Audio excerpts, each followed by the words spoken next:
Shalom bagi saudara dimanapun Anda berada. Jumpa lagi di hari ini, dan saya percaya saudara pasti di rumah sehat dan jangan lupa bahagia. Karena bahagia itu penting. Di kondisi seperti ini kita tidak pernah bahagia, maka yang ada hanyalah depresi, stres yang membuat kita akan jatuh, lemah, dan tak berdaya. Oleh karena itu saya mengingatkan kembali bahwa betapa pentingnya untuk kita berbahagia. Dan jumpa lagi dalam Revive Your Soul.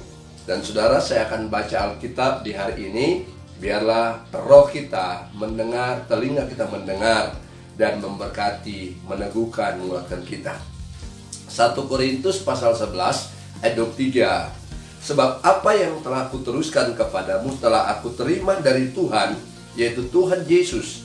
Pada malam waktu ia diserahkan, mengambil roti, dan sesudah itu ia mengucap syukur atasnya, ia memecah-mecahkannya dan berkata, inilah tubuhku yang diserahkan bagi kamu, berbuatlah ini menjadi peringatan akan aku.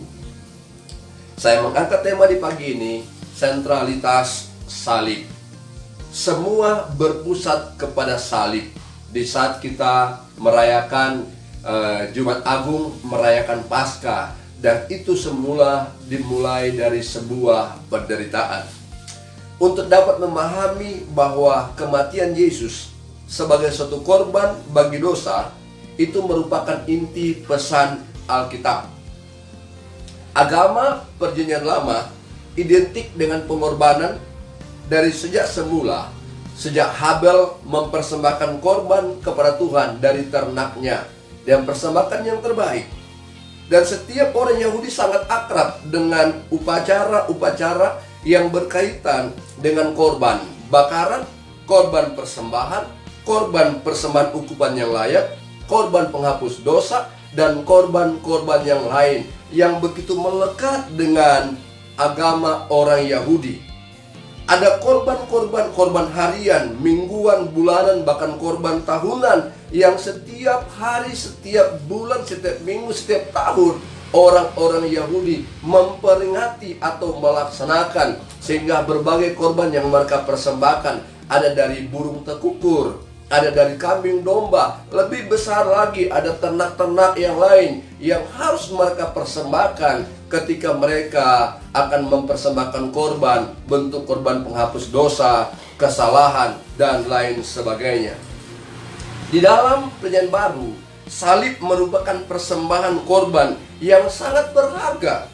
Karena bukan lagi darah binatang-binatang yang dipersembahkan untuk korban bakaran dan sebagainya, melainkan darah Kristus yang tercurah sekali untuk selama-lamanya menghapus dosa saya dan saudara. Kita tidak perlu lagi setiap tahun kita menyimpan atau memelihara ternak lalu kita akan korbankan. Tapi Yesus sudah mati untuk selama-lamanya dalam kehidupan kita. Salib adalah lambang iman Kristen. Iman kita adalah iman dari Kristus yang disalibkan, yang tergantung antara langit dan bumi. Sehingga setiap kita merayakan Jumat Agung, kita mengingati, memperingati tentang Yesus yang sudah tersalibkan pada 2000 tahun yang lalu di Bukit Golgota, di Bukit Tengkorak. Semuanya itu karena ingin agar supaya manusia boleh mendapatkan penghapusan dosa, bukan lagi korban-korban yang seperti zaman PL. Makanya saya katakan sentralitas itu ada di salib. Dan mengapa sentralitas salib itulah yang sampai hari ini kita boleh menikmati hidup yang semakin baik. Yang pertama-tama, karena dari salib ada penebusan dosa. Dari salib itulah ada penebusan dosa. Korban binatang dalam PL akan terus berlangsung jika tanpa salib Kristus. Sehingga ketika salib Kristus sudah terjadi yang kita rasakan, maka kita tidak perlu lagi menyiapkan korban-korban dari jenis binatang apapun, karena sudah selesai di atas kayu salib. Dan Tuhan berkata, tetelestai, sudah selesai. Hidup kita sudah ditebus dengan darah Yesus, darah yang mahal, dan itu dibayar lunas dengan pengorbanannya. Dia meneteskan darah dari kepala oleh karena mahkota duri. Dia meneteskan darah dari tangannya yang terpaku kiri dan kanan. Dia meneteskan darah dari lambung yang tertombak. Dia meneteskan darah dari kaki yang terpaku. Dan di darah-darah itulah Ia menyucikan kehidupan saya dan saudara, yang menebus kehidupan saya dan saudara dari dosa, dan kita dibenarkan oleh Allah.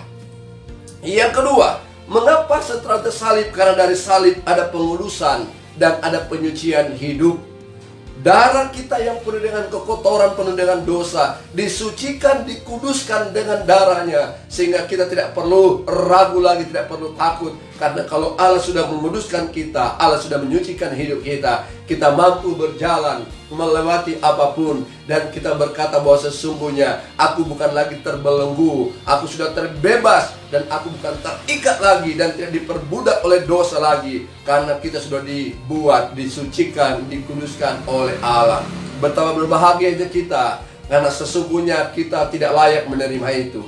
Tapi seharusnya kita dihukum, kita dibinasakan karena kita penuh dengan dosa, penuh dengan kenajisan, penuh dengan kekejian.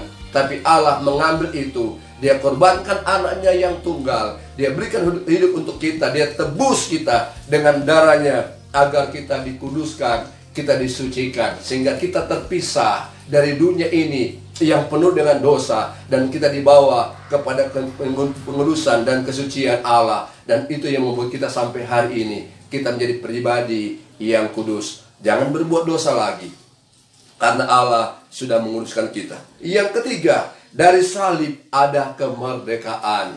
Oh, betapa berbahagianya kita, karena Allah bebaskan kita dari kuasa dosa. Kuasa dosa dikalahkan, maut dilucutinya, dan kita mendapatkan kehidupan yang semakin bersinar, semakin bercahaya. Ada harapan yang nyata, ada harapan yang baru, bahwa sekarang saya sudah bebas, saya sudah dimerdekakan oleh darah Kristus, yang membuat saya bisa apapun saya bisa katakan, saya merdeka, merdeka, merdeka. Saudara merdeka, merdeka dan merdeka karena salib itu. Oleh karena itu, ingatlah betapa penting salib. Terkadang orang hanya menggunakan salib itu sebagai sesuatu yang menyatakan diri Kristen, tapi terkadang banyak orang membuat pelanggaran, kesalahan, sehingga itu hanyalah formalitas saja. Tapi saya mau katakan, makna salib itu, semua kehidupan kita berpusat sentralitas pada salib. Oleh karena itu, hargailah setiap anugerah karena Tuhan beri. Tuhan memberkati saudara. Selamat Jumat Agung. Haleluya. Amin.